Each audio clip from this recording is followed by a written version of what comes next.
சந்தோஷம். ஒரு துறவி வழியில் நடந்து கொண்டிருந்தார். அது நடந்து கொண்டிருக்கும்போது இருண்டு விட்டது. எங்கேயாவது அன்றிரவு தங்கிவிட்டு மறுநாள் காலையில் செல்லலாம் என்று நினைத்தார். அப்பொழுது ஒரு மடாலயம் தெரிந்தது. அங்கு சென்றால் அந்த மடாலயம் சாத்தி கொண்டிருந்தது. கதவை தட்டி பார்த்து எழுப்பலாம் என்று நினைத்தார். வேண்டாம் வேண்டாம், இந்த நேரத்தில் அவங்களை இடையூறு செய்வது நல்லதல்ல என்று சொல்லி அங்கேயே படுக்க ஆரம்பித்தார். படுத்து விட்டார்.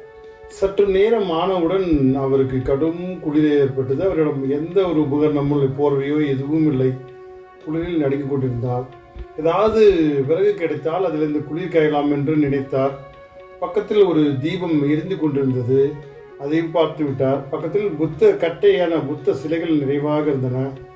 அதை எடுத்து பற்ற வைத்துவிட்டு குளிர் காய்ந்து விட்டு அப்படியே தூங்கிவிட்டார். மறுநாள் காலையில் புத்த சீடர்கள் அனைவரும் வருகிறார்கள், பார்க்கிறார்கள், பதறுகிறார்கள். பதறியுடன் இந்த புத்த சிலையை காணவில்லை.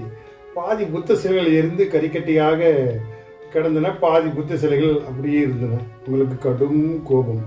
அருகில் ஒருவர் உறங்குவதை பார்த்து கொண்டிருந்தது. உடனே அவரை தட்டி எழுப்பி, ஏன் நீங்கள் கொஞ்சம் கூட சுயம் சிந்தனை இல்லாமல் புத்தர் சிலையை எரித்து விட்டீர்கள் என்று கேட்டார். உடனே அவர் சொன்னார், நான் புத்தர் சிலை எரிக்கவில்லை, எனக்குள் இருந்த புத்தர் கதகதப்பு நடுங்கிக் கொண்டிருந்தால் அதனால தான் அந்த கட்டை எரித்து விட்டேன் என்று சொன்னவுடன் அந்த சீடர்கள் யாரும் பேச முற்படவில்லையாம். வாழ்க்கையும் சில நேரம் நம்ம என் தேவைக்காக சில விஷயங்கள் செய்யும்போது அந்த கதகதப்பு தேவையான செயலால் இறங்கும்போது அது சில மனிதனுக்கு உபயோகமாகும். அந்த இடத்தில் கோபத்தை கட்டுப்படுத்தி அவர்கள் செயலை அவரை ஆசாரப்படுத்தி அதோ செயலுக்காக தான் செய்திருக்கார் என்ற கோபத்தை கட்டுப்படுத்தி விட்டு சென்று விட்டார்களாம்.